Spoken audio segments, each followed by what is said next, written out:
Alehem. Avenu shalom alehem. Avenu shalom alehem. Avenu shalom, shalom, shalom alehem. Avenu shalom. Nah gitu ya. Mari kita mulai. 1, 2, 3. Avenu shalom alehem. Avenu shalom alehem.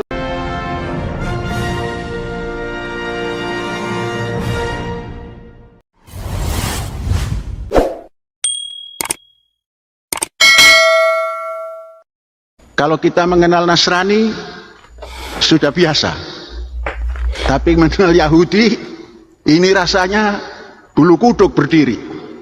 Yahudi, ada yang jelek-jelek dasar Yahudi, ada ini itu dasar Yahudi, tidak mengenal siapa Yahudi. Saudara-saudara, Bani Israel ini termasuk kelompok suku manusia, suku bangsa yang selalu terombang-ambing hidupnya, entah karena kelaparan, entah karena disudutkan oleh kekuatan-kekuatan yang kuat, dan sampai dengan abad modern Bani Israel menjadi mangsa daripada kejahatan umat manusia. Mari kita baca Bani Israel dan Mesir. Yakub mempunyai anak, satu diantaranya yang ke-11 adalah Yusuf. Yusuf termasuk yang dibenci oleh saudara-saudaranya sehingga diasingkan, dan secara takdirnya dia dibawa ke Mesir, dan takdirnya Bani Israel tampil dengan cemerlang menjadi manajer daripada penguasa Fir'aun, menciptakan kesejahteraan pangan, tidak lagi mengimpor karena ditangani dengan penanganan yang sistematis dan akurat. Sedangkan yang tinggal di Kanaan, ayah bundanya dan saudara-saudaranya sedang terkena melarat, susah pangan, sudah diimpor pun masih mahal harganya, maka merindukan putranya. Namun di mana adanya? Kemudian Fir'aun mengundang, karena Fir'aun sudah mengerti bahwa Yusuf adalah putra Yakub, diundanglah semua dan tinggallah di Mesir. Seluruhnya tinggal di Mesir sampai beranak pinak, sampai populasinya beratus-ratus ribu. Namun masih sial. Pertama menjadi manajer di sebuah negara, katakanlah administratur negara, kemudian belakang-belakang menjadi budak, menjadi kuli, menjadi kerja paksa ratusan tahun. Maka suku Lewi melahirkan putra yang dinamakan Musa. Mari kita baca satu-satu siapa putra daripada Yakub, daripada Israel itu, supaya kita tidak tersesat di tengah jalan. Setiap membaca Bani Israel, sepertinya mulut kita ini menyesal karena kita belum mengetahui. Tapi tatkala kita membaca Al-Quran, surat Al-Baqarah itu berkisah tentang Bani Israel lebih daripada sepertiga surat yang terpanjang.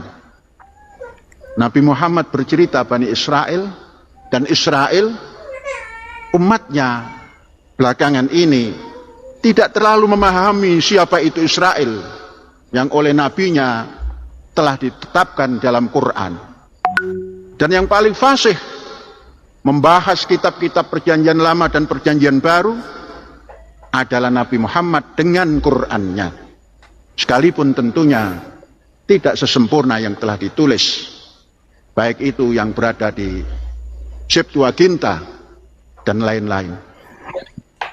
Nah, saudara-saudara, putra daripada Yakub atau Israel yang pertama adalah Ruben. Alhamdulillah, nama Ruben ini menjadi nama yang familiar karena diambil oleh Ustadz Abdul Halim untuk memberikan nama pada cucunya, sehingga cucu Syekh selalu menyebut nama Ruben karena seumur, sehingga Ruben bergema di Masyikhah Az-Zaitun. Kemudian Simeon, anak kedua. Kita pasti tahu kalau kita cinta kepada Atletico Madrid, pelatihnya adalah Simeon.